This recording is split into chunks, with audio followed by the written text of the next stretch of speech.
राजश्री कुछ तो बोल। राजश्री सर,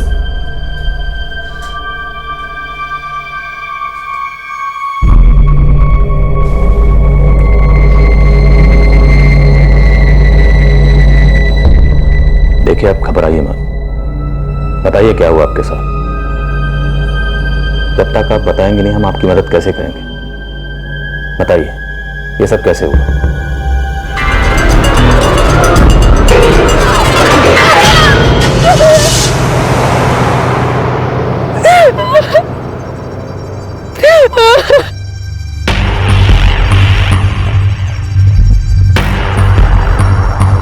लेडी कांस्टेबल अर्चना बोल रहा हूं, शायद उसे कुछ बता पाए। Yes sir.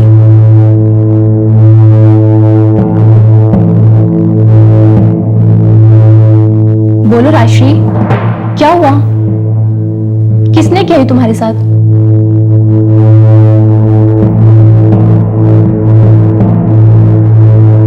मेरा नाम अजीत है सर, मैं राजश्री का भाई हूं। क्या हुआ था? सर मालूम नहीं क्या हुआ था, मैं तो इसका लाडो सराय क्रॉसिंग बस स्टॉप पे इंतजार कर रहा था सर।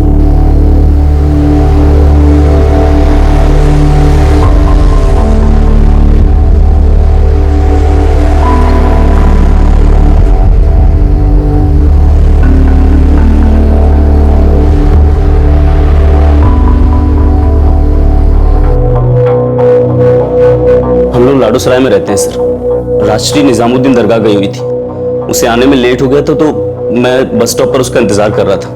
मेरी और राजश्री की आखिरी बात तकरीबन 9:45 के आसपास हुई थी सर। उस वक्त ही निजामुद्दीन बस स्टॉप पर ही खड़ी थी।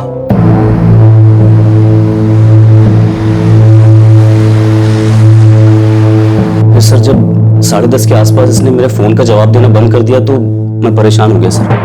रात बहुत ज्यादा हो गई थी तो मैं बस स्टॉप पर इसका इंतजार करता रहा।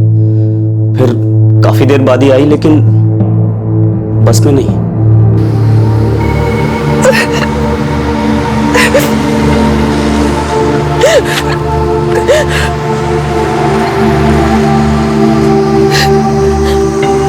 राशि, राशि, राशि, क्या हुआ राशि? क्या हुआ राशि?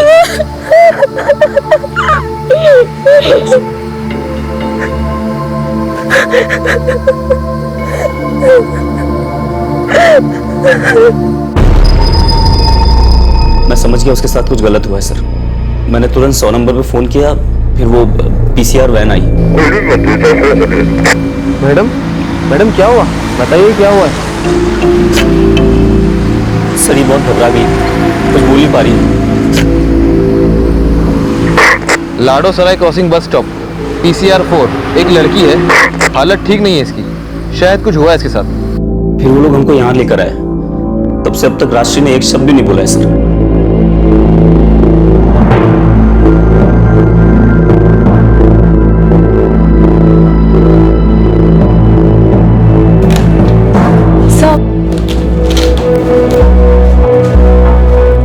सर उसकी इंजरी देखकर लगता है उस पर किसी ने हमला किया है। कुछ बताया उसने? एक शब्द भी नहीं। कुछ तो हुआ उसके साथ निजामुद्दीन के रास्ते पर, कहीं पास में कुछ या कुछ और बात। जब तक कुछ बोलती नहीं कुछ भी पता कर पाना मुश्किल है। एनीवेज, मामला बहुत सीरियस है।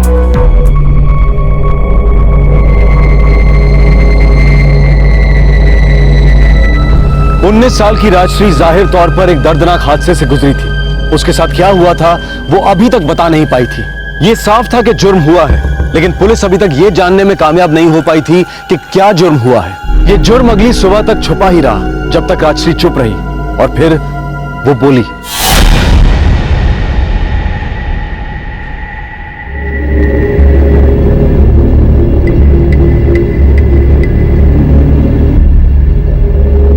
हाँ राजश्री, बोलिए क्या हुआ था आपके साथ? मैं निजामुद्दीन दरगाह गई थी, बहुत भीड़ थी वहां।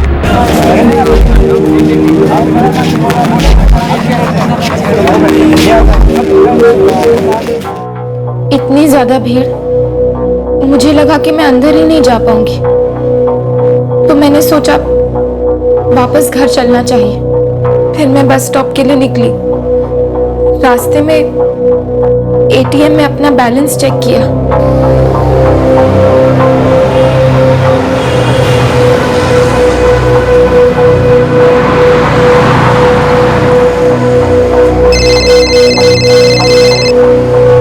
हेलो, हाँ जी, मैं निजामुद्दीन बस स्टॉप पर हूँ। हाँ, सीधे आ रही हूँ। ठीक है।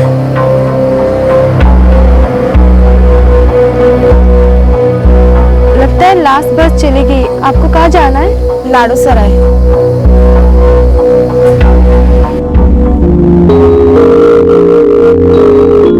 हमने कोई 15 मिनट और वेट किया, फिर भी कोई बस नहीं आई। फिर उन दोनों ने एक गाड़ी को रोका।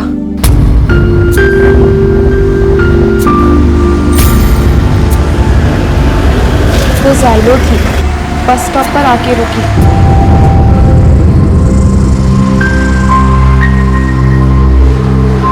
बोल रहे हमें ग्रीन पार्क तक छोड़ेंगे और आगे लाडो सराय तक जाएगी गाड़ी, तो फिर वहां पे ड्रॉप कर देंगे। चलो। मुझे लगा वो लोग लिफ्ट ले रहे हैं तो बैठना सही होगा।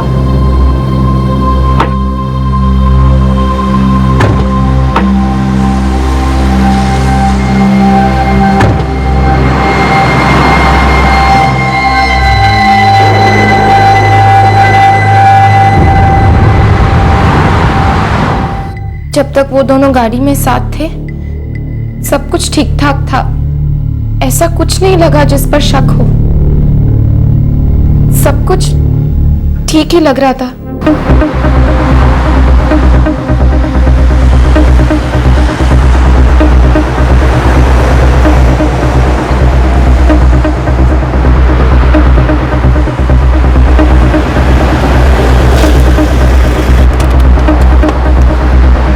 थैंक यू भाई साहब।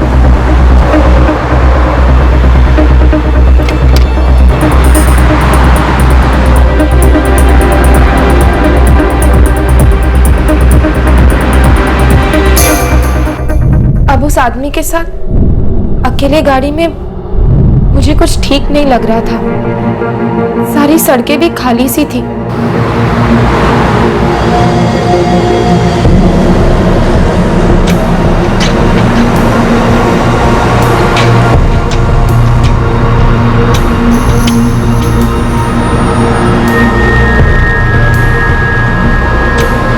फिर उसने अचानक एक सुनसान इलाके की तरफ गाड़ी मोड़ दी।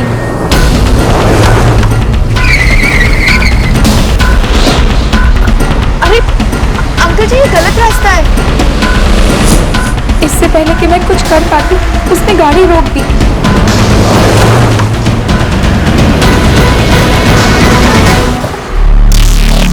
आपने गाड़ी क्यों रोक दी?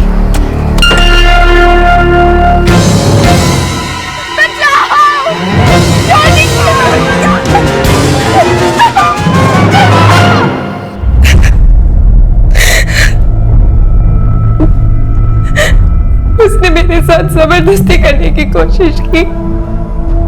मैंने अपनी पूरी ताकत लगा दी उससे लड़ने के लिए।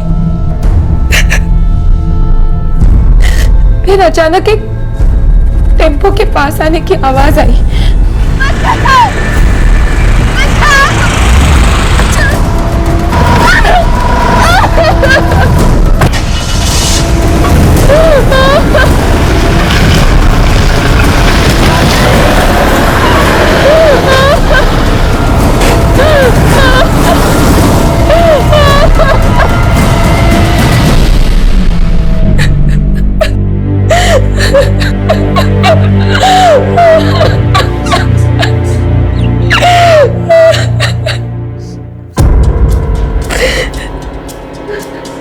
एफआईआर रजिस्टर करो। असॉल्ट और अटेम्प्ट टू रेप का चार्ज लगाओ। Unidentified person. यस।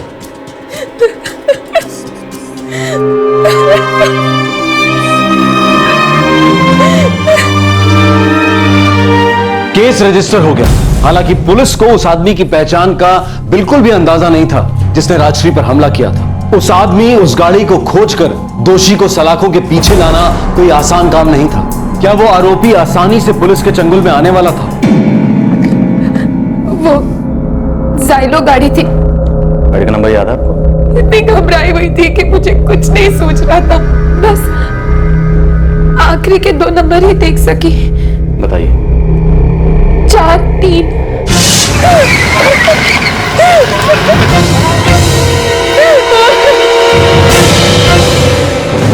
आपने उस आदमी की शक्ल ठीक से देखी? उसका हुलिया बयान कर सकती हैं ताकि हम स्केच बना सकें? कोशिश करती हूँ। स्केच आर्टिस्ट को बुलाओ। जी सर।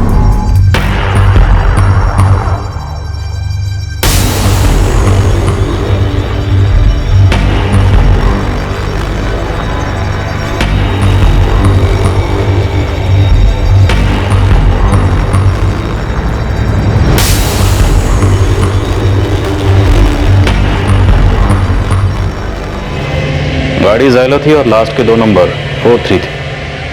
इतना क्लू काफी नहीं है। सर राशि का कहना है कि उसका बैग और मोबाइल दोनों गाड़ी में ही छूट गए थे।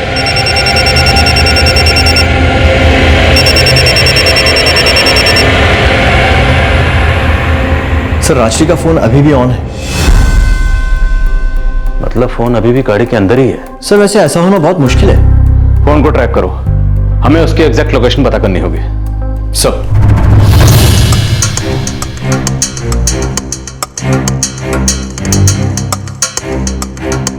राजश्री, क्या वो आदमी ऐसे दिखता था? हाँ, लगभग ऐसे ही था।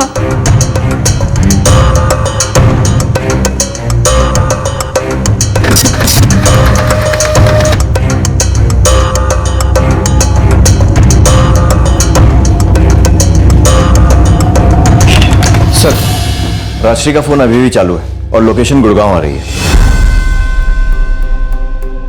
बहुत तगड़ा सुराग है, मुझे इस फोन की पिन पॉइंट लोकेशन चाहिए। सर मैंने टेलीकॉम सर्विस प्रोवाइडर को mobile number real time tracking पर डालने को कह दिया है। कितना वक्त लगेगा? सर मुश्किल से 10 मिनट।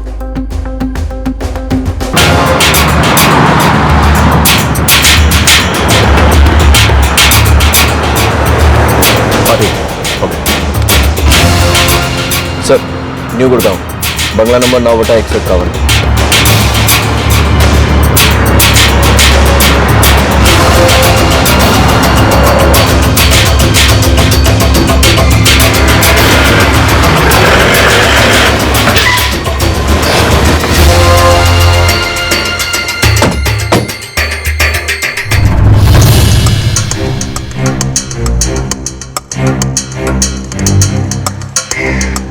यही गाड़ी है।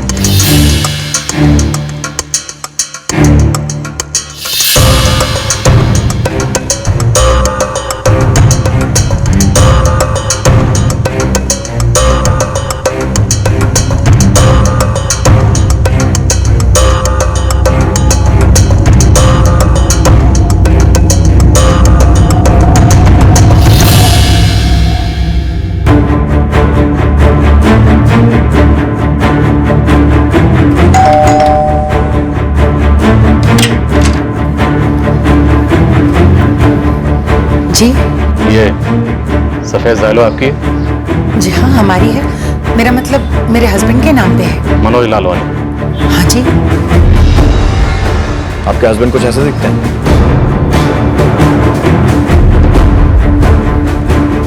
हाँ हाँ लेकिन बात क्या है? कहाँ आपके हस्बैंड? अंदर सो रहे हैं। आइए।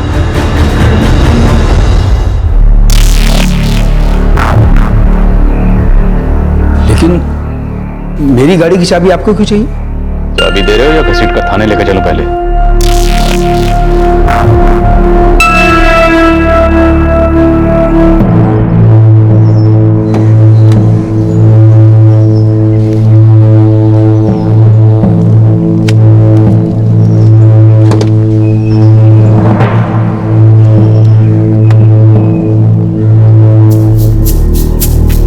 लड़के की चेन कहाँ है? कौन सी लड़की, कौन सी चेन? क्या क्या बात कर रहे हैं आप?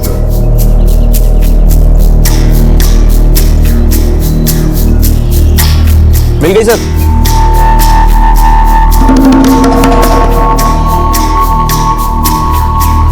ये रही सर।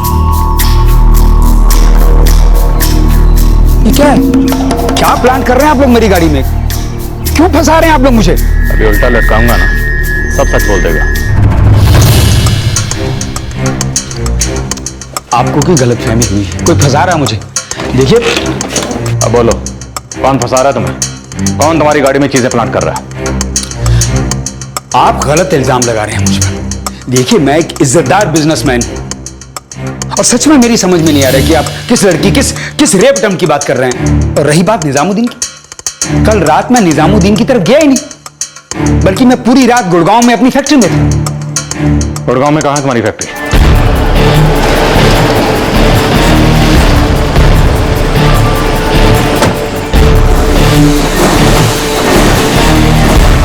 जी हाँ, मनोज सर आज सुबह तक यहाँ फैक्ट्री में ही थे। ऐसी क्या खास बात थी कि रात भर रुकना पड़ा? एक्चुअली सर एक अर्जेंट ऑर्डर की डिलीवरी होनी थी, जिसका काम उनकी देखरेख में ही हो सकता था। रात बहुत हो गई थी, इसलिए यहीं पर रुक गए और उनका बेटा अजय भी उनके साथ ही था।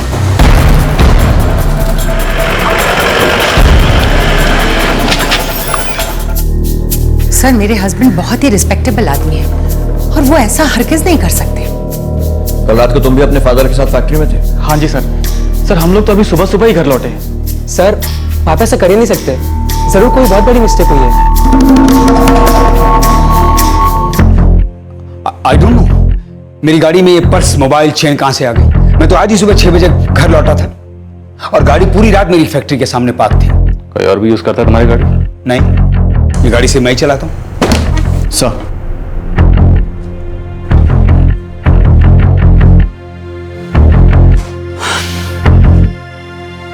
इस आदमी को जानने वाला हर कोई इस बात की गारंटी दे रहा है कि एक इज्जतदार आदमी है। सब बोल रहे हैं कि वो उस रात फैक्ट्री में ही था और उसके फोन रिकॉर्ड्स में भी उस रात इसकी लोकेशन, इसकी फैक्ट्री के एरिया गुड़गांव में ही आ रही है। लेकिन वो लड़की जो बोल रही है, उसका क्या? सर वो पल्ले नहीं पड़ रहा है। उसका मोबाइल, पर्स, चेन सब गाड़ी में ही मिले। वो इसके नतीजे जानता था, इसलिए तगड़ा बहाना तैयार किया। Look at this. इतना परफेक्ट स्केच, ऐसा लगता है जैसे ये उसके सामने बैठाकर बनाया गया हो।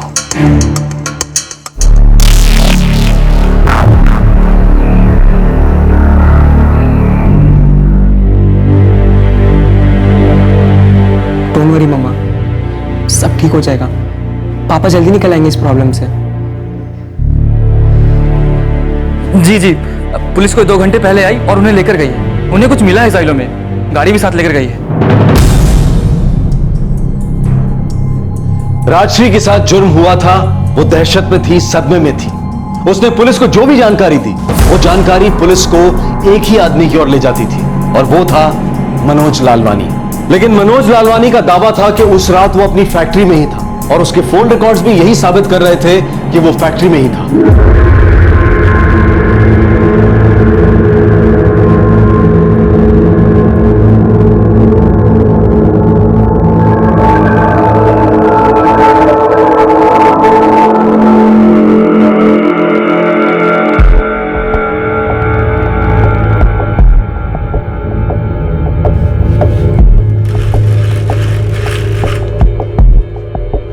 यही आदमी है?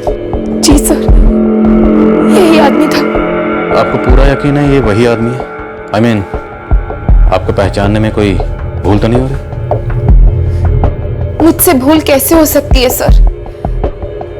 हम करीब 30 मिनट तक एक ही कार में सफर कर रहे थे। मुझे उसकी नजरें अच्छे से याद है। वो जिस तरह घूर घूर कर देख रहा था मुझे, मैं कभी नहीं भूल सकती।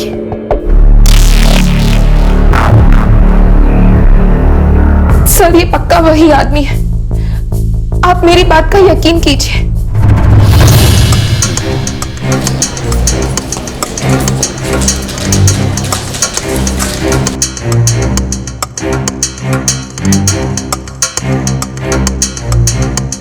यस सर, मिस राजश्री ने हमारे निजामुद्दीन एटीएम से बैलेंस चेक किया था। सर राजश्री ने एटीएम में बैलेंस चेक किया था। उसकी फोन की लोकेशन निजामुद्दीन की है और रिकॉर्ड्स में उसका अजीत से बात करना भी आ रहा है। मैंने कहा ना, मैं कल पूरी रात फैक्ट्री में ही था। मिस्टर लालवानी, झूठ बोल रहे हैं आप। आपको क्या लगता है आप बहुत पैसे वाले हैं, बहुत बड़े बिजनेसमैन हैं, तो आपके झूठ को हम सच मान लेंगे या आपकी मनगढ़ंत कहानी को हम मान लेंगे? ये मनगढ़ंत कहानी नहीं है। राजश्री, राजश्री नाम है उस लड़की का, जानते हो? मैं किसी राजश्री नाम की लड़की को नहीं जानता। वो लड़की भी तुम्हें नहीं जानती। अब तुम बताओ, जो तुम्हें जानती तक नहीं वो तुम्हारे खिलाफ शिकायत क्यों दर्ज करवाएगी? कल रात निजामुद्दीन से तुमने कपल और राजश्री को अपनी गाड़ी में लिफ्ट दी। कपल उतर गया ग्रीन पार्क और राजश्री को तुम्हें लाडो सराय क्रॉसिंग पे ड्रॉप करना था, लेकिन एक अकेली लड़की को गाड़ी में देखकर तुम्हारे इरादे फिसले। तुमने लड़की के साथ फिजिकल होने की कोशिश की, लेकिन जब लड़की ने तुम्हारी एक नहीं चलने दी तुम डर गए। जब पास से टेंपो गुजरा तुमने उसे धक्का दे दिया और उसकी सोने की चेन खींच ली। लेकिन तुम ये भूल गए कि उसका पर्स और मोबाइल तुम्हारी गाड़ी में छूट गए। बहुत मुमकिन है कि कल रात सफर करते वक्त तुम्हारे पास तुम्हारा मोबाइल नहीं था। मैंने कहा ना कि मैं निजामुद्दीन की तरफ गया ही नहीं हूं। ये जरूर कोई कहानी बना रहा है, फंसा रहा है मुझे। ये जरूर कोई साजिश है। कोई तो पता नहीं, लेकिन तुम्हारी साजिश जरूर है। अपने मैनेजर को समझाने के लिए तुम्हारे पास बहुत वक्त था। अपने बेटों से भी कुछ भी कहलवाना तुम्हारे लिए मुश्किल नहीं था। प्लान तो बहुत परफेक्ट बनाया था तुमने, एकदम परफेक्ट। इसलिए रिलैक्स हो गए और गाड़ी से सामान उठाने की जहमत नहीं उठाई, या फिर हम तुमसे बहुत चालाक और तेज निकले, तुम्हारे सामान उठाने से पहले हम वहां पहुंच गए। राइट?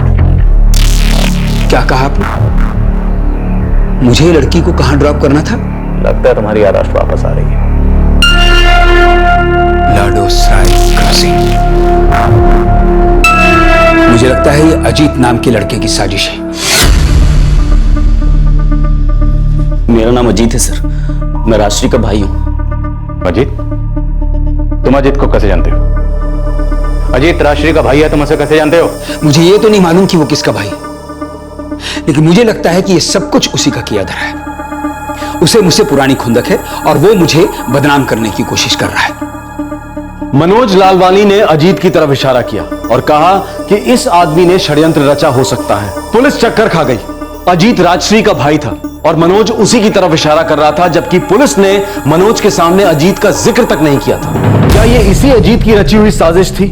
और अगर थी तो कैसे और क्यों? क्या वो साहब मुजरिम पकड़ में आया क्या? हाँ, पकड़ में आया और तुम्हें अच्छे से जानता भी है। मुझे यहाँ बार बार क्यों बुलाया जा रहा है? क्योंकि हमें मामले की तह तक पहुंचना है।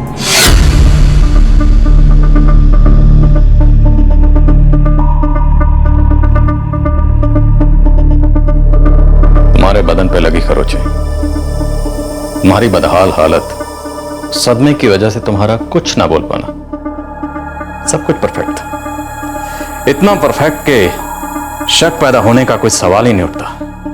लेकिन मैडम, चीजें कुछ ज्यादा ही परफेक्ट हो गई थी। जिस चलती गाड़ी से आपको धक्का देकर बाहर फेंक दिया गया था, आपको गाड़ी याद थी? साइलो। आप इतनी सदमे में थी कि कुछ भी कह पाने की सूरत में नहीं थी, लेकिन फिर भी आपको गाड़ी के आखिरी 2 नंबर याद थे, 4, 3। और वो स्केच, आपने इतना परफेक्ट हुलिया बयान किया उसका जैसे वो आपके सामने बैठा। थोड़ा ज्यादा हो गया। क्या चक्कर है? बोलो। सर आप ये क्या बात कर रहे हैं सर? अजीत, तुम मनोज लालवानी को अच्छी तरह से जानते थे। जी जानता हूँ, लेकिन ये तो नहीं जानता था कि वो मेरी बहन के साथ ऐसा करेगा। सर मुझे तो लगता है कि वो कोई पुराना गुस्सा निकाल रहा है मेरे ऊपर। क्यों गुस्सा निकाल रहा था? हाँ? क्योंकि तुमने उसके घर में चोरी की थी, चोरी करते हुए पकड़े गए थे और उसने तुम्हारे खिलाफ पुलिस में रिपोर्ट दर्ज करवाई थी। इस बात का गुस्सा? हाँ शायद हो सकता है। अजीत, तुम अजीत को कैसे जानते हो? अजीत राजश्री का भाई है, तुम उसे कैसे जानते हो? मुझे ये तो नहीं मालूम कि वो किसका भाई, लेकिन मुझे लगता है कि ये सब कुछ उसी का किया धरा है। उसे मुझसे पुरानी खुंदक है और वो मुझे बदनाम करने की कोशिश कर रहा है। अजीत का तुमसे क्या लेना देना? ये अजीत जो है ये मेरे छोटे बेटे राजीव का जानने वाला है। इसने चोरी की थी मेरे घर में, जिसकी एफआईआर इसी साल जनवरी में गुड़गांव थाने में दर्ज की गई है। आप चाहें तो चेक कर सकते हैं।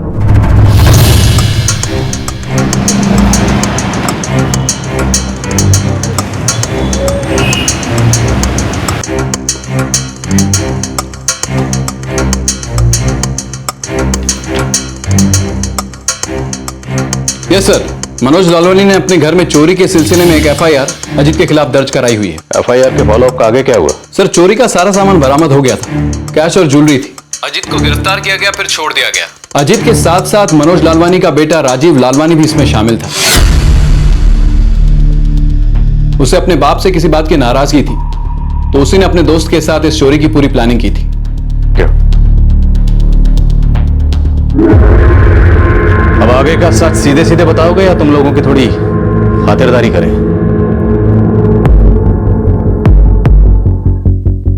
सर, अब राजश्री दरअसल मेरी बीवी है।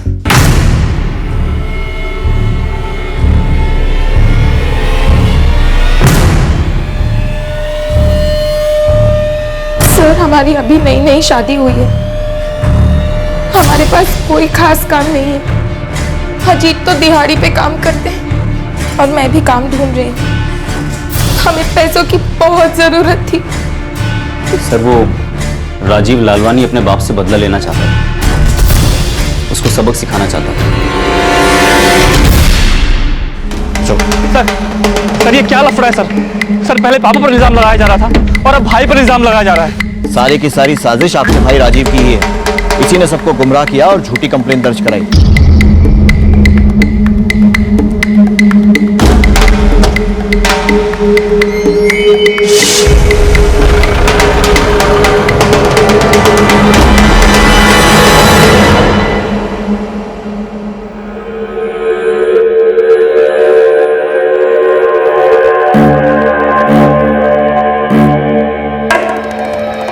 बोलो क्या साजिश है?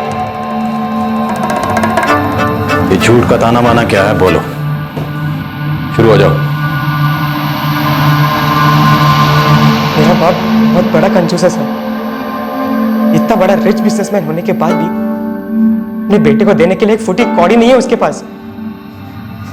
जब भी पैसा मांगो तो सिर्फ एक ही जवाब मिलता है, ये सब फिजूल खर्ची है, और खुद जितना चाहे उतना चाहे खर्च कर देता है और मैं संभल के खर्च करूं, और उसका गुस्सा तो जरा भी काबू में नहीं रहता। बस तुम्हारे इसी लाड प्यार ने बिगाड़ कर धूल बना दिया इसे। अपने घर में चोरी करने लगा। और संगत देखी इसकी, कैसे नकारा आवारा के साथ मिलकर अपने घर में डाका डालने का प्लान बनाता है। तो फिर मैं क्या करूं डैड? जब भी आपसे पैसे मांगता हूं तो एक ही चीज सुनने मिलती है, पैसे फिजूल खर्ची के लिए नहीं। बहुत मेहनत से कमाया है ये सब मैंने, तुम्हें मुफ्त में मिला है ना, इसलिए जिंदगी बहुत आसान लगती है तुम्हें। जो भी हो डैड, जिंदगी को ना कॉम्प्लिकेट कैसे करना है ये आपको बड़े अच्छे से आता है। राजीव तूने जो किया वो गलत है, समझा? और तूने कैसे अजीब टाइप के आदमी के साथ मिलकर अपने ही घर में चोरी कर ली? हद है भैया, अगर जो मुझे चाहिए वो मुझे मिल जाए तो मुझे ये सब करने की जरूरत नहीं पड़ेगी। तुम जो भी डिमांड करते हो सब मिलता है ना तुम्हें, फिर इतने रुपयों की क्या जरूरत है? यही तो प्रॉब्लम है आपकी डैड को, हर चीज का हिसाब चाहिए। ना ना ना सुन के थक गया था मैं सर। दिन भर एक ही प्रवचन सुनते रहो, ऐसा करो ऐसा ना करो, जिंदगी ऐसे जीनी चाहिए, पैसे ऐसे खर्च करने चाहिए, बस पानी सर के ऊपर चला गया था सर। अरे अगर 2-4 लाख तेरा हाथ लग गए तो तेरी लाइफ सेट नहीं हो जाएगी? राजा, लाइफ तो सेट हो जाएगी, लेकिन पकड़े गए तो क्या हुआ? सोचा है कभी? तेरा तो बाप हो, तुझे माफ भी कर देगा और घर में भी ले लेगा वापस। मेरा क्या होगा? इस बार पकड़ा गया ना, लंबा अंदर जाऊंगा मैं।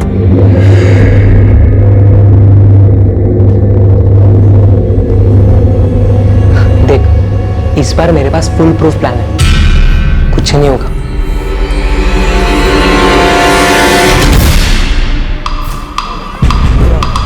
राजश्री निजामुद्दीन दरगाह जाएगी, एटीएम में अपना बैलेंस चेक करेगी और फिर बस स्टॉप पे वेट करेगी।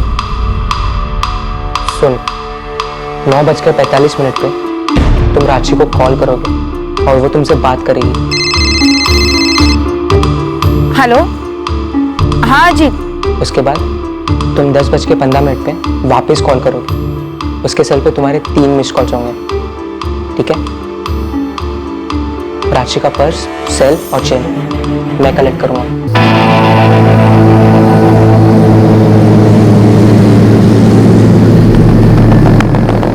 राशि के कपड़े फटे होंगे और इसकी बॉडी पे भी चोट खरोच के निशान होंगे। अजीत, अब तुम लाडोसरा क्रॉसिंग बस स्टॉप पहुंचोगे। वहां तुम्हें अपने बहन के इंतजार में परेशान दिखना होगा। फिर राशि वहां फटे हालत में पहुंचेगी और फिर तुम पुलिस को कॉल करोगे। उसके आगे क्या करना है वो तो तुम अच्छे से जानते हो।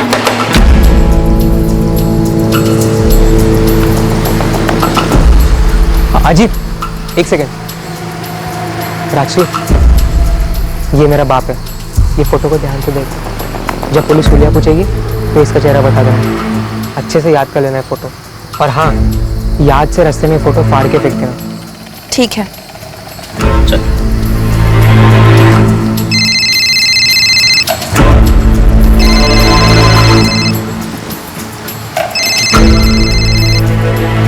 हाँ राजीव बोल। अजीत, राजश्री लेट सुबह तक पुलिस को कुछ नहीं बताएगी। उसे ऐसे एक्टिंग करनी है जैसे सदमे में चली गई हो। क्यों? मेरा बाप आज रात घर नहीं लौटेगा, पूरी रात फैक्ट्री में रहेगा, सुबह आएगा। तो मुझे गाड़ी में सामान रखने के लिए टाइम चाहिए। अच्छा ठीक है। और हाँ, याद रखना राजश्री तेरी बहन है। हाँ मालूम है, शादी के हुए 4 दिन हुआ नहीं और तूने इसको मेरी बहन बना दिया। चल चल ठीक है, तू निकल अब।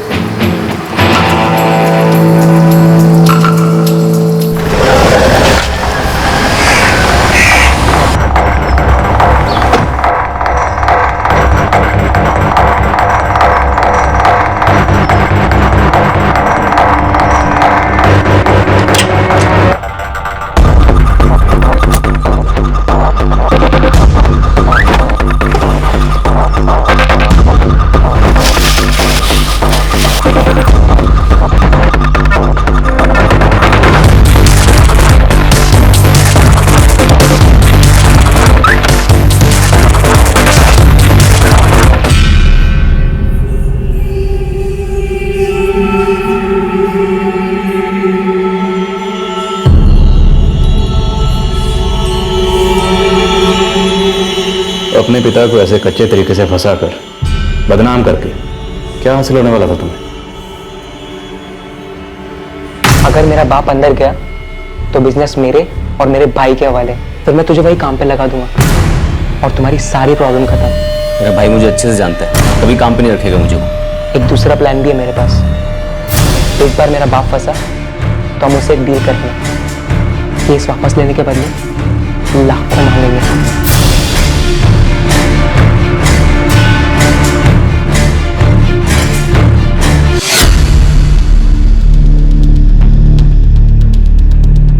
तुम तीनों को सच में लगा था कि तुम्हारा ये शैतानी षड्यंत्र कामयाब हो जाएगा, किसी को कुछ पता नहीं चलेगा? और तुम राजीव लालवानी, लानत है तुम जैसे बेटे पर जो अपने बाप के बारे में ऐसा प्लान बनाता है।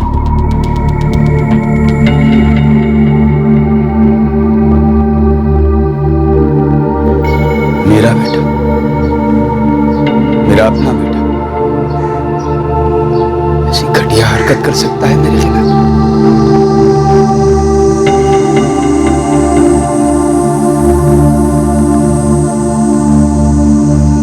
पुरानी एफआईआर रद्द कर दी गई और राजश्री के दोबारा लिए गए बयान के आधार पर एक नई चार्जशीट तैयार की गई। मनोज लालवानी का बयान दर्ज करने के बाद उन्हें रिहा कर दिया गया। फिलहाल राजीव, अजीत और राजश्री तीनों ही पुलिस हिरासत में नहीं है और पुलिस अदालत में चार्जशीट दायर करने की प्रक्रिया में है। एक 19 साल का बेटा अपने पिता के खिलाफ अपना गुबार निकालने के लिए उन्हें एक वाहियात जुर्म में फंसाने की कोशिश करता है। एक नया शादीशुदा जोड़ा जो 20 की उम्र से कुछ ही ऊपर का था, उसके जुर्म का भागीदार बनता है। एक शैतानी षड्यंत्र रचा जाता है पिता से पैसे निकलवाने के लिए। जागरूक पुलिस विभाग ने केस के आते ही मुस्तैदी से काम किया। अगर जरा भी ढील बरती जाती तो उन्हें बहुत आक्रोश और क्रिटिसिज्म झेलना पड़ता। औरतों के खिलाफ बहुत संगीन जुर्म हो रहे थे और इसी बात का फायदा उठाते हुए कुछ लोगों ने इस जुर्म की कहानी गढ़ी थी। आज के युवाओं में पनप रही इन शैतानी हरकतों का जिम्मा क्या गिरते हुए सामाजिक और सांस्कृतिक मूल्यों के मत्थे मड़ देने से हल निकल जाएगा? क्या वैल्यूज और समझदार समाज की बात का राग अलापते रहना सब कुछ ठीक कर देगा? बच्चों की तो छोड़िए, बहुत सारे पढ़े लिखे समझदार लोग भी जब किसी मॉल में डिस्काउंट सेल लगती है तो लाइन लगाने पहुंच जाते हैं। इन बेचने वाले बड़े बड़े बिजनेस हाउसेस की मानसिकता को तो हम नहीं बदल सकते हैं, जो चाहते हैं कि हम ज्यादा और ज्यादा खर्च करें, जो हमारे अंदर हर चीज को पाने की चाह पैदा करने का कोई मौका नहीं चूकते हैं, जो हमें ज्यादा कमाने और उससे भी ज्यादा उड़ाने का हौसला देते हैं, जो हमारे सपने बदल देना चाहते हैं। वो जो बेचते हैं उसे हमारे सपनों की लिस्ट में डाल देना चाहते हैं। चाहना और चाहना, सब कुछ चाहना, हर वक्त हमेशा चाहना, पैसे कमाने और खर्च करने की भूख जगाए रखना। हर कदम पर इन सब बातों पर अंकुश रखना शायद बहुत जरूरी होता है। क्या मैं इस चीज को सच में चाहता हूं? ये सवाल करना बहुत जरूरी होता है। चाहे ये बातें कितनी ही संत महात्माओं जैसी क्यों ना लगे, लेकिन खुद से कुछ सवाल जरूरी होते ही हैं, हमेशा। हमारे आज के एपिसोड की दूसरी कहानी।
10 की बस मिल सकती है हमें? बेटा जल्दी करो वरना छूट जाएगी।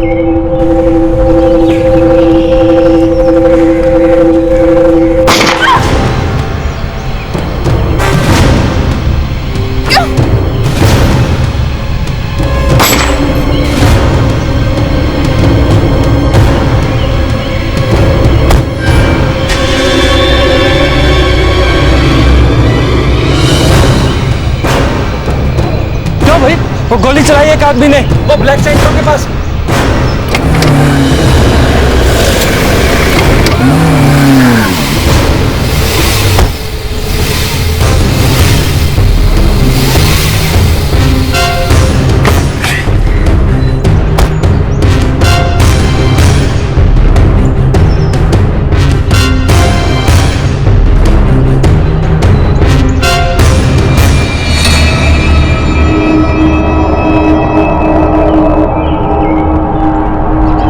पुलिस को फोन करता हूं।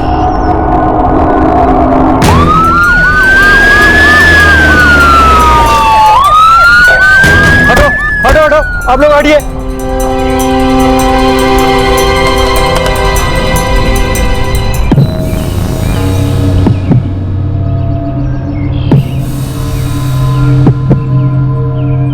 औरत मर चुकी है और आदमी बेहोश है सर, सांसें चल रही हैं। सर मैंने फोन किया था।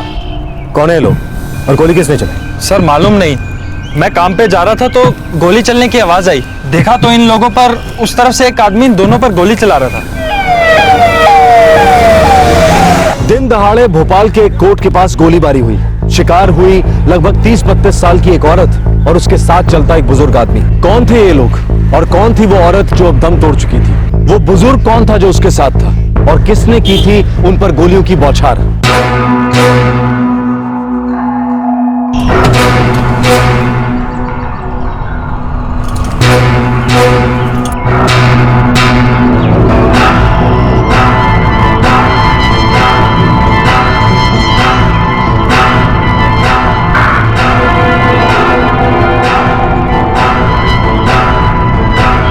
सर वो गाड़ी में बैठकर भागने की कोशिश कर रहा था। हम लोगों को जमा होता देखकर घबरा गया और गाड़ी छोड़कर उस तरफ से भाग गया।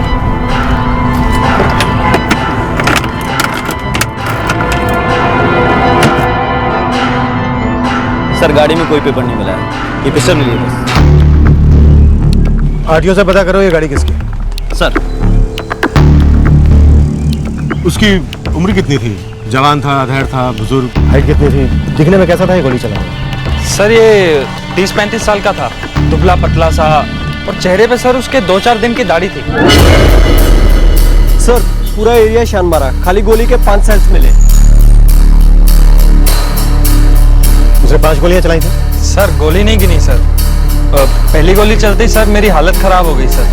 देखा तो पहले उसने औरत को गोली मार दी सर, उसके बाद उस बुजुर्ग को।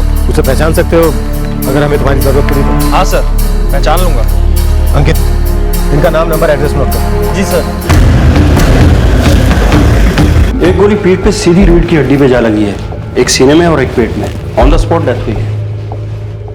अभी तक ये भी पता नहीं चला है कि औरत कौन है। अब उस बुजुर्ग के क्या हाल है? खतरे से बाहर है लेकिन अभी तक होश नहीं आया है।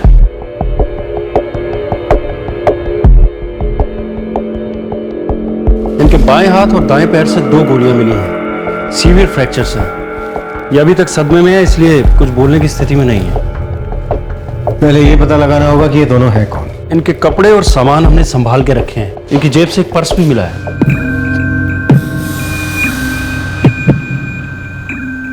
कैलाश नाथ शर्मा, गोविंद नगर, भोपाल। इसकी जरूरत पड़ेगी हमें। यस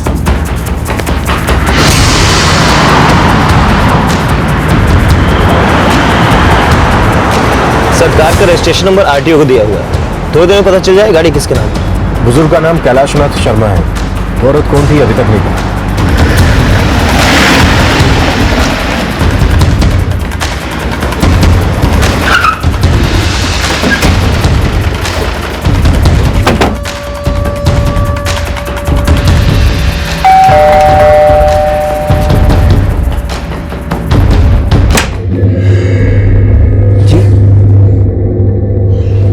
कैलाशनाथ शर्मा यही रहते हैं? जी हाँ, ये उन्हीं का घर है।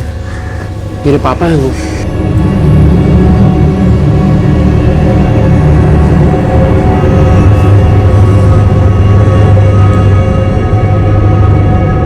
वो दीदी के साथ कोर्ट गए, बस आते ही होंगे।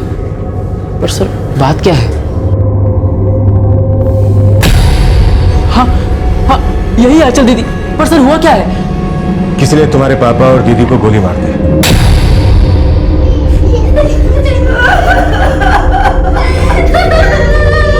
अभी कहाँ है वो लोग?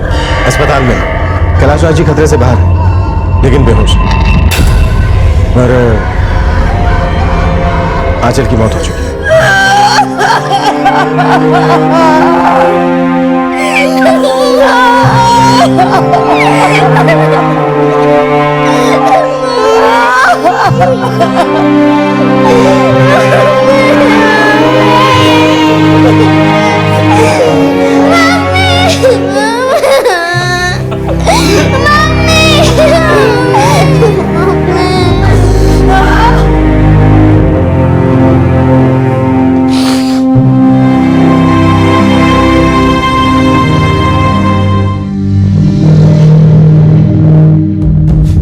आंचल के पति कहाँ हैं? दीदी अब उनके साथ नहीं रहती। वो दोनों 8 महीने पहले ही अलग हो चुके थे। तुम्हारे पिताजी और दीदी कोर्ट क्यों गए थे? आज कोर्ट में उनकी सुनवाई थी। आंचल दीदी के पति रोशन ने केस दर्ज किया था फैमिली कोर्ट में। पति का phone number? The number you have called is currently switched off. कहाँ रहता है ये रोशन? फैमिली के साथ रहता है या फिर अकेला? पंचवटी नगर में घर है उनका, वही अपने माता पिता के साथ रहते हैं वो। कोई फोटो है रोशन का? दीदी के पास जरूर होगा, मैं घर जाके चेक करता हूँ।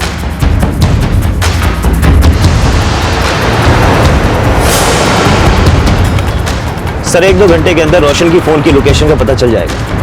दोनों अलग हो चुके थे। पति ने पत्नी के खिलाफ कोर्ट में केस दर्ज किया। जरूर दोनों के बीच कोर्ट में ही कुछ ना कुछ हुआ। हाँ, अगर गोली उसने मारी है तो।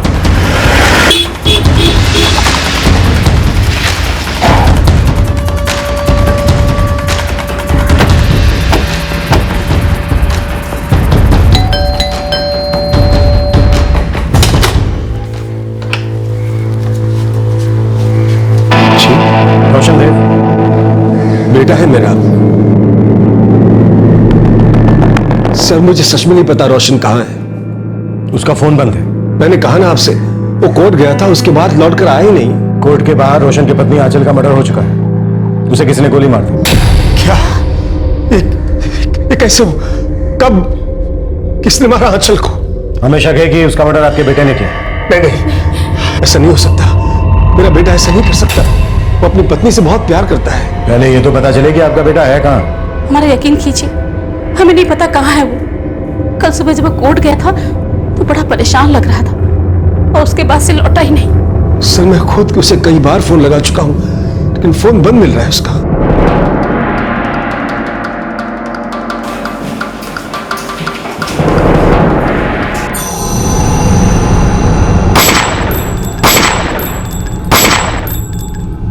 हाँ सर, ये वही आदमी है। सर आई विटनेस योगराज का कहना है कि गोली चलाने वाला रोशन ही था और सर से पता चला है कि वो गाड़ी रोशन की ही थी। उसकी फोन की लोकेशन का कुछ पता चला? सर आखिरी लोकेशन कोर्ट के आसपास की थी, उसके बाद से उसका फोन स्विच ऑफ है। ये बात साफ हो चुकी थी कि आंचल और उसके पिता कैलाशनाथ पर गोली चलाने वाला कोई और नहीं, आंचल का पति रोशन ही था। ऐसा क्या हुआ था पति और पत्नी के बीच कि पति ने पत्नी की जान लेने जैसा कदम उठाया? क्या इस जुर्म की दस्तक तब तक किसी ने नहीं सुनी थी? मेरा बेटा परेशान जरूर था साहब, मगर वो ऐसा कभी नहीं कर सकता। प्रकाश जी, हमारे पास इस बात के सबूत हैं कि आपके बेटे ने ही अपनी पत्नी और ससुर पर गोली चलाई और तब से वो लापता है। कानून से भागकर उसकी परेशानी और बढ़ेगी और अगर आपने उसे बचाने की कोशिश की ना तो आपकी परेशानी भी बढ़ेगी। भगवान की कसम साहब, मैं कुछ भी नहीं जानता कहां है वो। अब क्या बचाऊंगा उससे? तब तो बचा नहीं सका, अब सब कुछ बिखर रहा था। मेरे बेटे ने बहुत कोशिश की साहब, आंचल को, अपने बीवी बच्चों को घर लाने की बहुत कोशिश की, समझ में नहीं आ रहा आखिर उसने ऐसा क्यों किया। ऐसा क्या हुआ था दोनों पति पत्नी के बीच, और ये कोर्ट का क्या चक्कर है? क्या बताऊं साहब, पहले इंसान के हालात बिगड़ जाते हैं और बाद में उसकी बुद्धि फिर जाती है। सही और गलत का फर्क समझ में नहीं आता, बना बनाया सब कुछ बिगड़ जाता है। दोनों में बहुत प्यार था साहब। पिछले 8 साल से हमारी जिंदगी कितनी खुशहाल थी।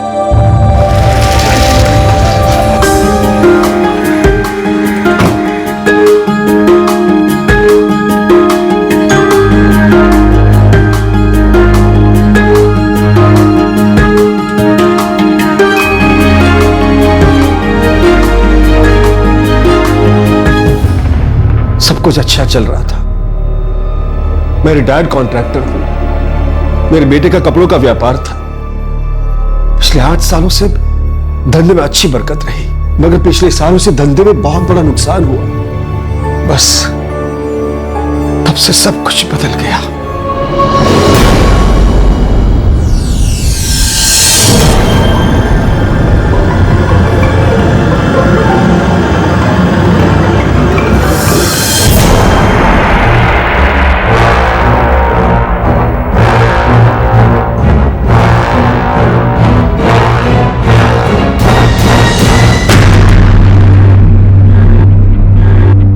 साल का रिश्ता धंधे के एक नुकसान से कमजोर हो गया।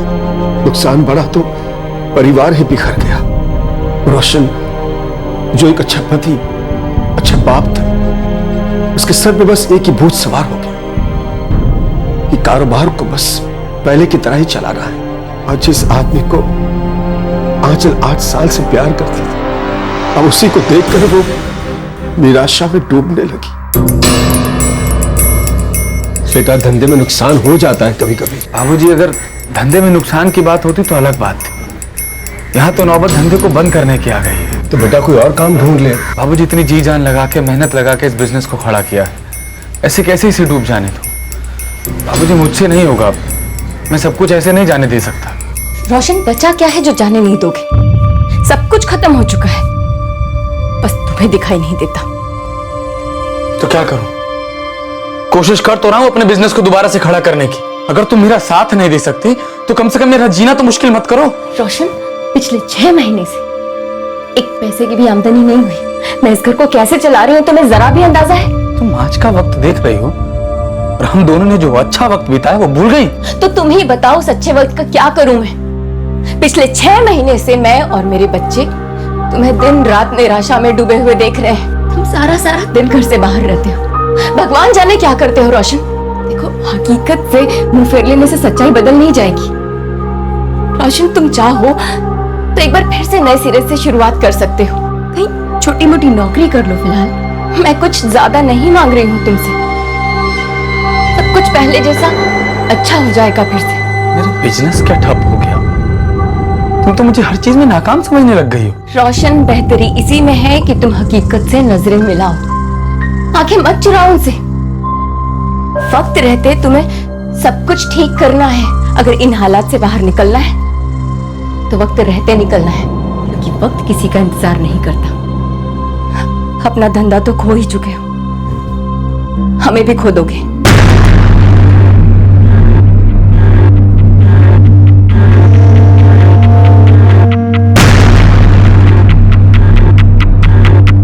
रोशन तो बस अपने धंधे को पटरी पर लाने की धुन में पागल था।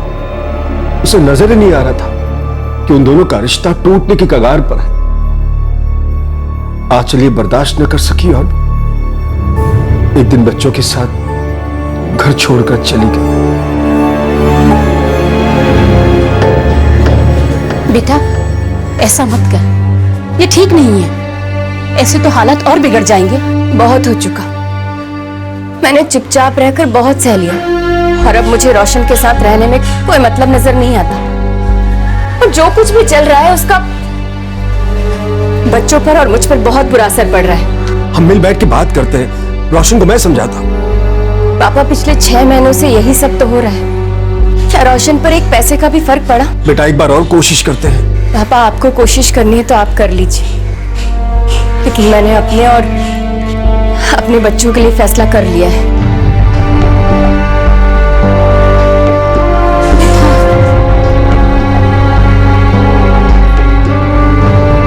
वो मेरे साथ ऐसा कैसे कर सकती है? क्या बच्चे सिर्फ अकेले उसके हैं, मेरे कुछ नहीं है?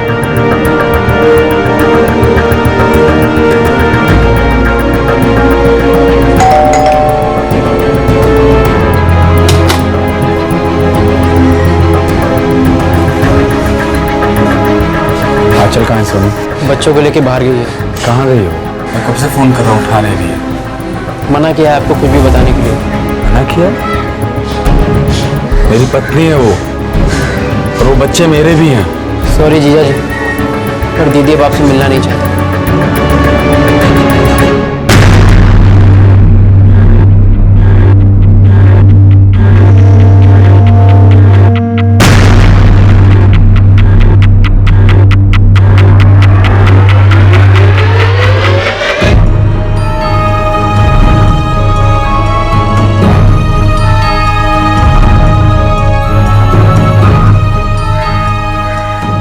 दामाद जी, आप बेकार में परेशान कर रहे हैं मेरी बेटी को। अब पीछा छोड़िए उसका। बाबूजी, सब कुछ तो खो ही चुका हूं मैं। बस एक परिवार बचा है मेरे पास, और आप कह रहे हैं उसे भी छोड़ दूं। रोशन जी, कोई सब कुछ यूं ही नहीं खोता, और आपने बचाने की कोशिश भी कहाँ की। घर को डूबता देख आप तो मुंह फेर करके बैठ गए। क्या करती मेरी बच्ची। देखिए, उसने तय कर लिया जो करना था। वो आपके घर नहीं आना चाहती। एक बार आप मुझे उससे मिलने का मौका दीजिए। मैं उससे बात करना चाहता हूँ, उसको समझाना चाहता हूँ। वो ऐसे कैसे मुझे छोड़ के जा सकते? आप मुझे मिलने दीजिए। हम दोनों ने बहुत अच्छी जिंदगी गुजारी है साथ। आप ही ने उजाड़ दी रोशन जी।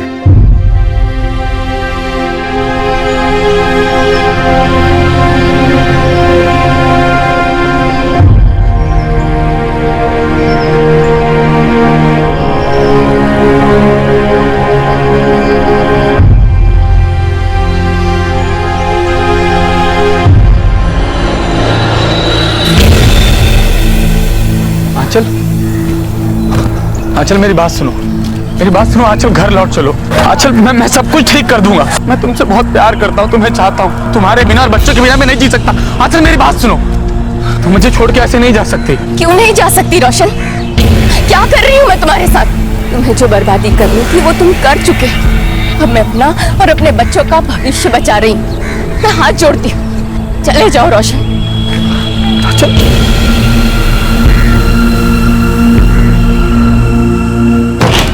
सर, जिस रिवॉल्वर का इस्तेमाल रोशन ने किया है वो प्रकाश देव के नाम से रजिस्टर्ड है।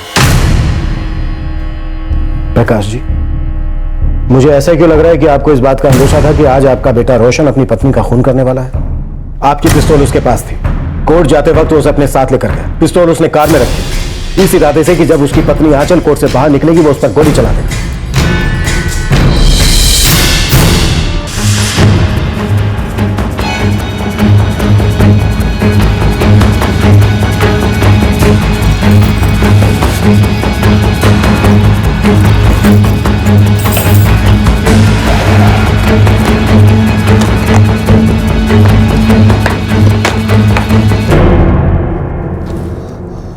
मेरी गन नहीं है।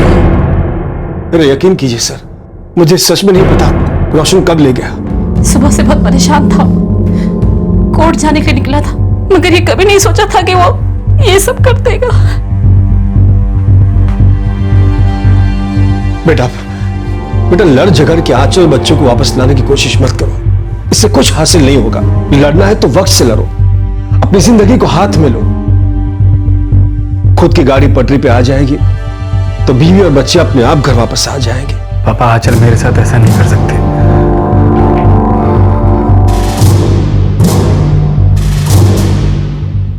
अब भी यकीन नहीं हो रहा कि मेरे बेटे ने अपनी पत्नी को मार डाला, अपने बच्चों की मां की जान ले ली। Hello sir. जी sir, thank you sir. Kailashnath ji को होश आ गया है। डॉक्टर कहना है कि वो बात कर सकते हैं।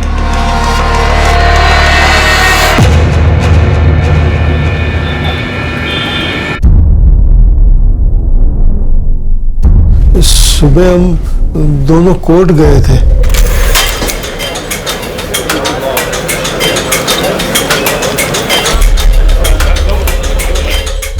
रोशन हमसे बहुत पहले कोर्ट आ चुका था।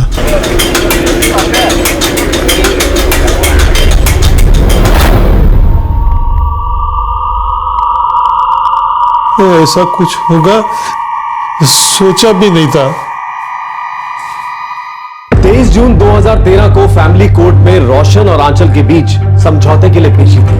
ये केस रोशन ने सेक्शन 9 के दाम्पत्य अधिकारों की वापसी यानी कि रेस्टिट्यूशन ऑफ कॉन्जुगल राइट्स के तहत दर्ज करवाया था। जब पति या पत्नी में से कोई भी एक शादी को छोड़कर चला जाता है और दूसरा व्यक्ति उसके इस फैसले को नहीं मानता, तो इस मामले को सुलझाने के लिए कोर्ट दोनों पक्षों की बात सुनती है। जिस भी पक्ष ने शादी से बाहर निकलने का फैसला किया है, उसे अपने फैसले की वजह कोर्ट को बतानी होती है और उसी के आधार पर कोर्ट दूसरे पक्ष के अधिकारों पर डिसीजन लेता है। उस दिन कोर्ट में कुछ ऐसा ही होना था। मैडम, आंचल मेरी पत्नी है, मेरी दोनों बेटियों राशि और अंजलि की मां, जो अचानक मुझको छोड़ करके चली गई। मैडम, हमारी शादी को 8 साल हो गए। इन 8 सालों में हम दोनों ने एक दूसरे के साथ में बहुत अच्छा वक्त देखा। मैडम, मैंने कभी भी अपनी पत्नी या अपने बच्चों पर कभी हाथ नहीं उठाया, कभी किसी तरह की कोई सख्ती नहीं की। मैं मानता हूं कि आज मुझको बिजनेस में बहुत नुकसान हुआ है, लेकिन पिछले 1 साल से मैं पूरी कोशिश कर रहा हूं, लगातार कोशिश कर रहा हूं कि मेरा बिजनेस वापस वैसा ही हो जाए जैसा था। इसके और मेरे रिश्ते को वापस वैसा ही कर दूं जैसे थे। मगर मेरी पत्नी मेरे हालात को नहीं समझ रही। मुझे मेरी पत्नी और मेरे बच्चे वापस चाहिए मैडम, वापस चाहिए। मिसेस आंचल, आप अपने पति के घर वापस क्यों नहीं जाना चाहते हैं? मैडम, पिछले 1 साल से मैंने अपने पति के साथ सिर्फ और सिर्फ परेशानियों का ही सामना किया है। बात बुरे वक्त में साथ छोड़ने या साथ निभाने की नहीं है, बात बुरे वक्त में बुरे वक्त को बदलने की कोशिश करने की है। लेकिन मेरे पति, इनके सर पे अपने उजड़े हुए बिजनेस को वापस खड़ा करने का जुनून सवार है। वो बिजनेस जिसमें कोई गुंजाइश ही नहीं, जिसमें कोई आमदनी नहीं। अब आप ही बताइए, ऐसे में मैं अपने बच्चों की परवरिश कैसे करूं? सारा दिन मेरे पति घर से बाहर रहते थे, उस बिजनेस को खड़ा करने की उधेड़-बुन में। मैंने इनसे कई बार कहा कि कोई नया काम कर लो, नया बिजनेस कर लो या कोई छोटी मोटी नौकरी कर लो, लेकिन इन्होंने मेरी कभी कोई बात नहीं मानी। मैडम, मैंने अपना घर 6 महीने पहले छोड़ा था, लेकिन इन 6 महीनों में इन्होंने सिर्फ मुझे वापस आने के लिए परेशान ही किया। ना कोई नया बिजनेस किया और ना ही कोई नौकरी करने की कोशिश की। इनके पास अपने बच्चों या अपने परिवार को पालने के लिए कोई जरिया नहीं। मुझे अपनी और अपने बच्चों के भविष्य की चिंता है मैम। मैं मानती हूँ इन्होंने कभी हम पर हाथ नहीं उठाया, ना ही कभी कोई सख्ती की, लेकिन इसका मतलब ये तो नहीं कि मैं चुपचाप बैठी रहूं और उस वक्त का इंतजार करूं कि ऐसी कोई हरकत करेंगे, तब जाकर मैं कोई कदम उठाऊंगी। और ऐसे हालात होने के पूरे आसार हैं, क्योंकि इन्हें रत्ती भर भी परवाह नहीं है कुछ करने की, ना ही अपनी आमदनी का जरिया बनाने की। बस अपने पुराने दिनों को ही रोते रहते। मैम, मैं सच कहूं तो 6 महीने पहले भी मैंने अपना या अपने बच्चों का भविष्य इनके साथ जुड़ा हुआ नहीं पाया था, और ना ही अब पाती। मैं अपने पति के घर वापस जाना नहीं चाहती। हमारे अच्छे वक्त में तो तुमने मेरे किसी भी फैसले पर कोई सवाल नहीं खड़ा करा। आज हमारा बुरा वक्त क्या आ गया, तुम्हें मेरे हर छोटी चीज पर सवाल खड़ा करना। क्या हुआ अगर मैं आज नाकाम, कल मैं दोबारा कामयाब नहीं होऊंगा? बजाय इसके कि तुम मुझे मेरे बुरे वक्त से उबारो, मेरी मदद करो, तुम तो मुझे और दलदल में ढकेल रही हो। मुझसे मेरे जिंदा रहने की वजह छीन रही हो, मुझसे मेरे बच्चे छीन रही हो। और ये आदमी और इसका बेटा हम दोनों के रिश्ते को सुधारने के बजाय उसको और बिगाड़ रहे हैं। हम दोनों को एक दूसरे से अलग कर रहा है, एक दूसरे से दूर कर रहे हैं। मैडम, मुझे मेरा परिवार वापस चाहिए, मुझे मेरा परिवार वापस चाहिए मैडम, चाहे कुछ भी हो। Mister Roshan, calm down please. नहीं मैडम, मुझे आपका कोई और फैसला मंजूर नहीं होगा। मुझे मेरा अगर इसी तरह आपने ऊंची आवाज में बात की तो मजबूरन मुझे आपको बाहर निकलवाना होगा। ये अदालत इस केस की सुनवाई 24 जून को करेगी और आंचल, आपको अपने पति के घर न लौटने के बजाय कोर्ट में लिखकर देना होगा। Thank you ma'am. आंचल और मैं कोर्ट रूम से निकल के बस स्टैंड की तरफ जा रहे थे। बिल्कुल पता नहीं था कि रोशन हमारा पीछा कर रहा है।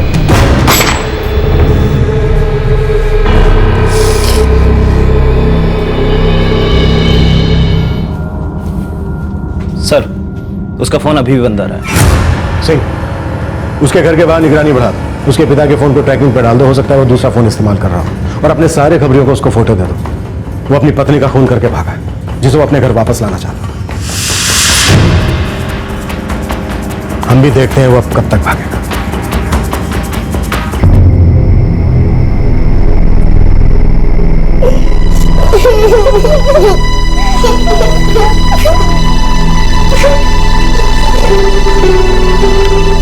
बेटा अंजलि, राश, कुछ खा लो बेटा। मामा, हमें मम्मी के पास जाना है। मम्मी।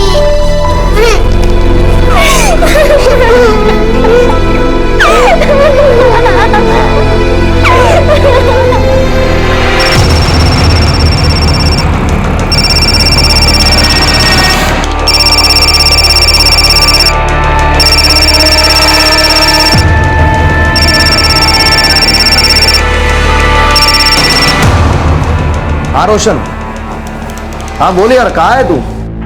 कौन बोल रहा है? आप कौन बोल रहे हैं? मैं कांस्टेबल खुराना बोल रहा हूँ, चौक थाने से। हाँ जी साहब, क्या बात है? ये रोशन का ही नंबर है ना?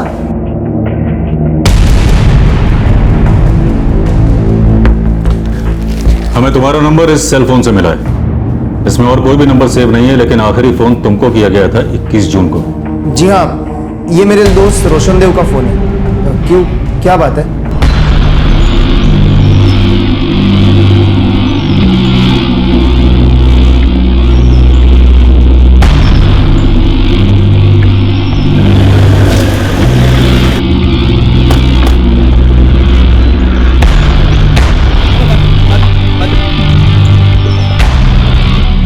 हमें कोई 9:30 बजे फोन आया था। एक आदमी वहां से गुजर रहा था, उसने खबर दी।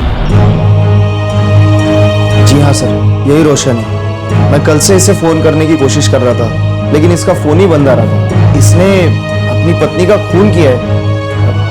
मुझे कल पुलिस का फोन आया था।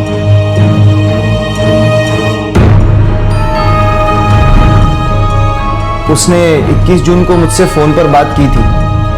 बेहद परेशान था वो, और उसकी पत्नी बच्चों को साथ लेकर उसे छोड़कर चली गई। दोस्त था मेरा, बहुत समझाया कुछ और काम कर ले, बस इस सिचुएशन को हैंडल कर, बाद में डूबे हुए बिजनेस को आगे बढ़ाना। पर वो सुने तब ना। और फिर जब उसकी बीवी बच्चों को साथ लेकर उसे छोड़कर चली गई, उसके बाद तो बिल्कुल हार गया। बहुत चाहता था अपनी बीवी, बच्चों से भी बहुत प्यार करता था।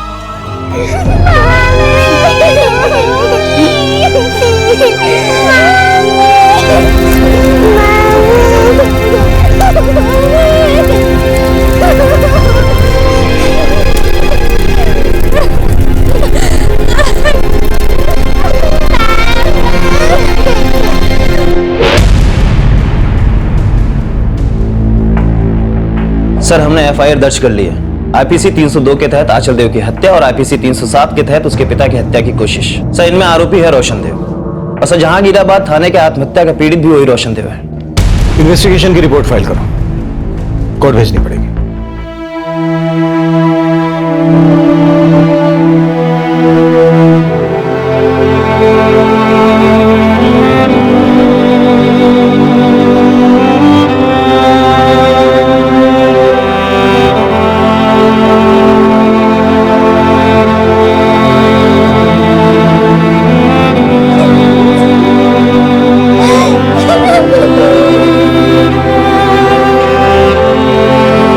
रोशन ने अपनी पत्नी आंचल का खून करके अपनी भी जान ले ली। वो पत्नी और बच्चों से अलग होने का सदमा बर्दाश्त नहीं कर सका। आंचल तब तक रोशन के पास नहीं जाना चाहती थी जब तक वो बर्बाद हो चुके व्यापार को फिर से खड़ा करने के जुनून से बाहर नहीं आ जाता और कहीं नौकरी नहीं कर लेता। और रोशन ना वो निराशा से बाहर आने के लिए राजी था और ना ही ये मानने को कि कारोबार फिर से खड़ा नहीं हो सकता। आखिरकार जो अपना सब कुछ खो चुके थे वो थे उन दोनों के 2 मासूम बच्चे। वो अपने माँ बाप दोनों खो चुके थे। कौन तय करे कि कौन सही और कौन गलत, बल्कि ये तय करना भी गलत होगा। ये तो एक ऐसी लड़ाई थी जिसमें सभी को बस हार ही मिली। कई बार हालात हमें हार मान लेने पर मजबूर कर देते हैं। ऐसे में अगर लड़कर उबरने की कोशिश की जाए तो हर मुश्किल पार हो सकती है। और हालात का सामना करने की ताकत खुद में ना हो तो मदद के लिए हाथ बढ़ाने में ही समझदारी है। क्या रोशन और आंचल की परेशानियों का किसी और तरह से समाधान नहीं हो सकता था? अगर वो किसी काउंसलर की मदद लेते तो, किसी और से अपनी समस्याओं के बारे में बात करते तो, काश उन्हें कोई समझा पाता कि उनके बच्चों को उन दोनों की कितनी जरूरत है। दूर से देखने पर औरों की परेशानियां शायद आसान लगती हैं, लेकिन मुश्किलों का पहाड़ किसी पर ऐसे टूट पड़े तो यह कहना बहुत मुश्किल है कि जिंदगी क्या रुक लेगी और कौन सी समस्या किसके लिए मुश्किल बन जाएगी। ऐसे में समझदारी से, शांति से हालात का सामना करना बहुत जरूरी है। एक रिश्ते का कितना दुखद अंत, वो भी तब जब दोनों एक दूसरे से प्यार करते थे। आंचल चाहती थी कि रोशन खुद को बदले, कोई नया काम करे, और रोशन की जिद थी कि आंचल घर वापस लौट आए। दोनों के बीच का सहमति का पुल टूट चुका था। आपसे फिर मुलाकात होगी क्राइम पेट्रोल दस्तक में एक और नए केस के साथ। इस तरह के और भी एपिसोड देखने के लिए हमारे चैनल को सब्सक्राइब करें और बेल आइकन दबाना ना भूलें।